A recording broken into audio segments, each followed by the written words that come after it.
Ok, c'est Sinox. Donc on est avec un artiste de Montreuil. Je vais te laisser te présenter pour les gens qui ne te connaissent pas encore. Je suis rappeur, je m'appelle Stispa. J'ai grandi dans le 93 toute ma vie à Montreuil. Je suis à Montreuil. Voilà, tout simplement. Et ça fait combien de temps que tu es dans le rap? Ça fait combien de temps que je suis dans le rap? Ça fait un petit moment déjà. Ça doit faire y aller un petit 7-8 ans. Un petit 7-8 ans que je suis dans le rap. Ouais. Ça fait un petit moment. Après, te dire, c'est une grande question de dire ça fait combien de temps que tu es dans le rap? Parce que je suis dans le rap, ça fait déjà un moment, tu vois. Mais très sérieusement, depuis combien de temps, tu vois? Là, c'est différent. Et très sérieusement, je pense depuis 2 ans. Depuis 2 bonnes années, j'y suis très sérieusement. Voilà. Depuis que je le faisais par passion à la base. Et tu sais, tu as un jour où voilà, tu publies des vidéos de toi et tu as un effet boomerang. Tu te réveilles un matin et tu as des millions de vues, tu as des gens qui te reconnaissent, qui entendent parler de ton son, sans prétention, hein, tout ce que je te dis, tu vois. Mais voilà, c'est important. À un moment donné, tu te dis, bon, bah, qu'est-ce que je fais? Est-ce que ça reste juste une passion? Est-ce que je veux pousser le bouchon et aller un peu plus loin, tu vois? Et moi, j'ai décidé d'aller un petit peu plus loin, de m'y mettre sérieusement. Donc, de consacrer beaucoup de mon temps à la musique, de passer beaucoup de temps en studio, à en ressortir avec des cernes, en étant fatigué, beaucoup de temps à écrire, beaucoup de temps à préparer mon projet, qui bientôt sortira en fin d'année, j'espère. Voilà, donc de la musique, ouais, très sérieusement depuis 2 ans à Sinox. Et tu as parlé d'un truc important, tu as parlé de millions de vues. Ouais. Est-ce que tu peux nous expliquer un petit peu, c'était dans quel cadre? Parce qu'il y a beaucoup de gens aussi qui te connaissent. Ouais, ouais. T'es pas inconnu au bataillon. Non, je suis pas inconnu, je suis pas super connu non plus, tu vois. Le but dans un premier temps, c'est pas d'être l'homme le plus connu du monde, tu vois. C'est pas d'être l'homme qui a le plus de buzz au monde, tu vois. Bien sûr qu'on aimerait tous, il faut pas se le cacher non plus, tu vois. On n'est pas là pour faire de la flûte. On aimerait tous avoir beaucoup de buzz. Mais avant ça, il y a un message qui passe. Avant ça, je retranscris ma vision des choses. Avant ça, j'ai envie que les gens comprennent ce que moi j'ai envie de raconter, tu vois. Ça, c'est plus fort que tout. Et bien évidemment, derrière ça, la reconnaissance, ça fait plaisir. Derrière ça, tu as envie de percer, tu as envie d'évoluer, tu as envie de dire pourquoi eux, ils y sont arrivés en pointant du doigt certains artistes et dire pourquoi pas moi, tu vois. Donc ouais, on est tous capables dès lors où on se donne à fond dans quelque chose. Moi, je pense que dans la vie de tous les jours, et non pas seulement dans la musique, quand tu te donnes à fond, quand tu Donc que ce soit persévères, dans le sport, dans le tout, cinéma, dans quand tous les tu domaines. persévères, tu arrives à tes fins, tu arrives à quelque chose de positif. Si tu restes toi-même, tu es toi-même dans ta peau, tu vois, tu traces ta propre orbite, tu vois, quand tu es toi-même et que tu veux quelque chose et que tu persévères dans ce que tu veux, que ce soit dans le sport, dans la musique, que ce soit dans la vie privée, que ce soit en tout, tu vois, en amour, en tout ce que tu as envie dans la vie de tous les jours, quand tu persévères, tu arrives à ton but. Enfin, je veux dire, tu n'es peut-être pas le meilleur homme au monde, mais tu arrives à faire quelque chose, tu vois, et c'est ce qu'on essaye de faire aujourd'hui. Je dis on parce qu'aujourd'hui, j'ai signé avec Genius Music, qui est avec moi. J'irai même pas derrière moi, qui est complètement avec moi. On prend des décisions ensemble et on essaye de faire de grandes choses ensemble. Et cette signature avec le label, c'est faite quand en fait? Cette signature, elle s'est faite il y a maintenant à peu près 1 an. Voilà.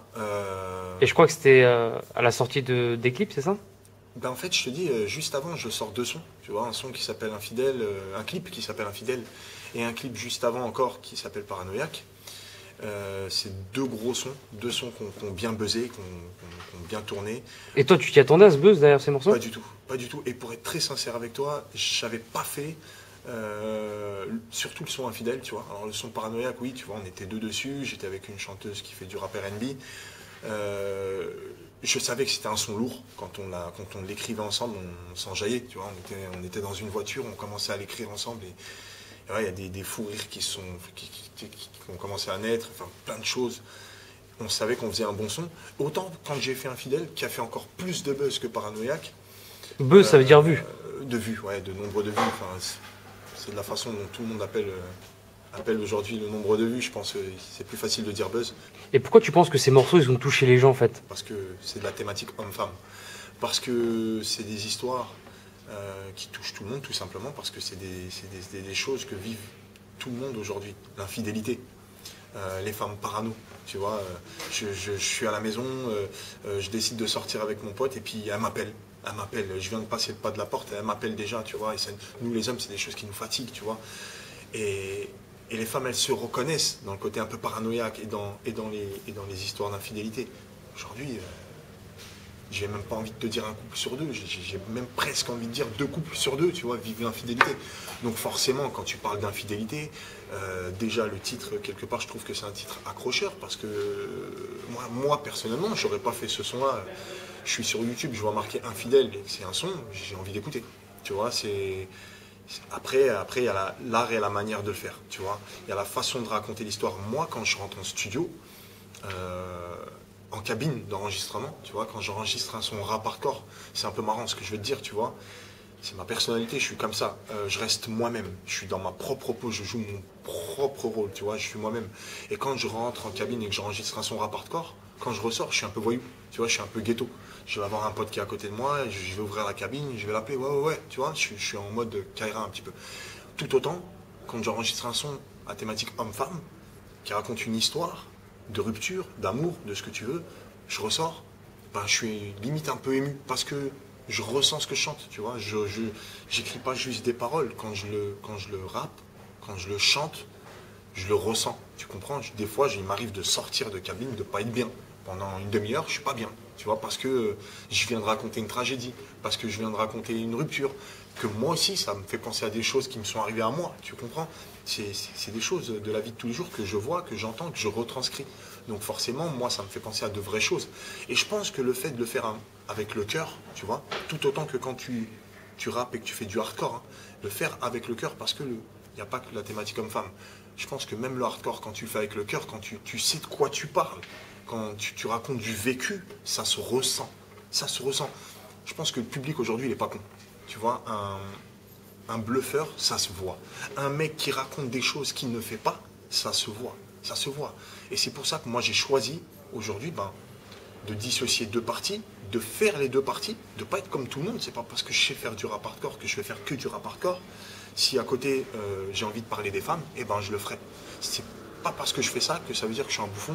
C'est pas parce que je fais du rap hardcore que ça veut dire que je suis un gangster. Je suis un voyou. Tu comprends?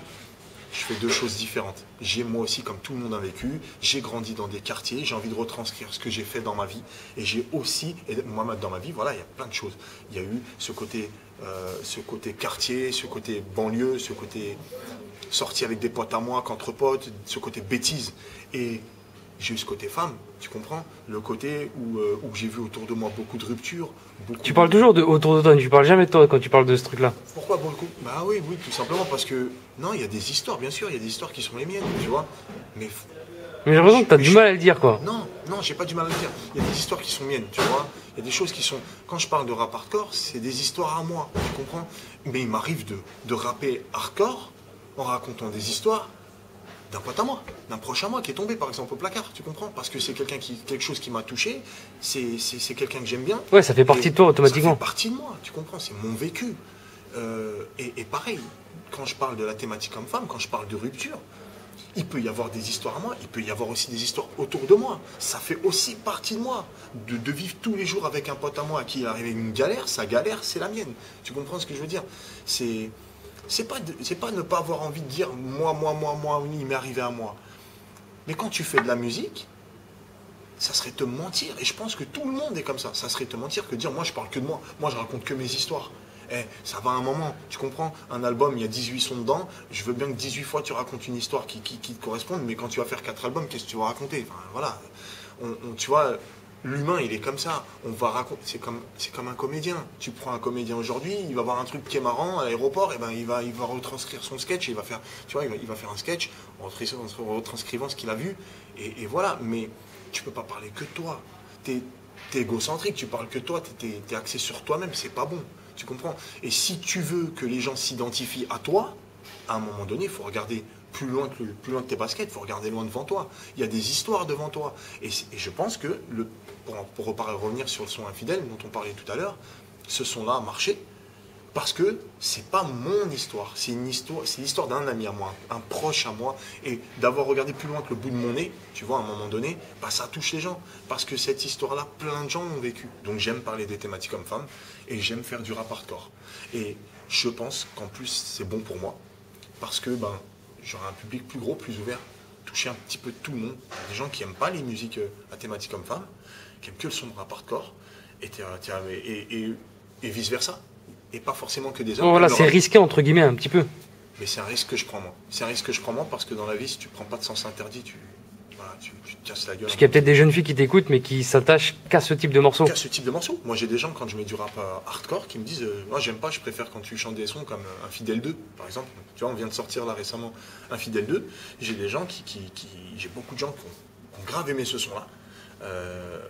Qu'on va bientôt clipper, en plus, j'espère. Mais j'ai des gens qui aiment beaucoup ce son-là.